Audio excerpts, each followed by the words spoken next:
nggih napa mboten? Rumah tangga kok rukun iblis minggat. Rumah tangga ya iblis irna-irna kok pirang-pirang.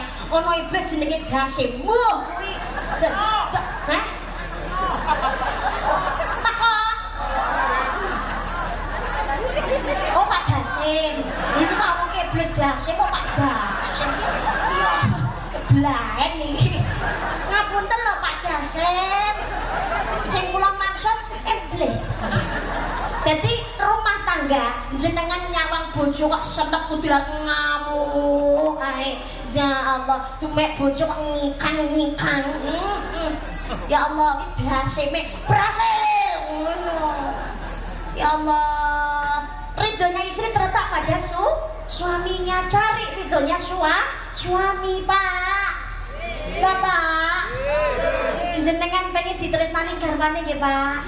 Pengen diladeni sing sae nggih Pak. Kuncine 3 Pak, boten sak kata-kata. 3 tok.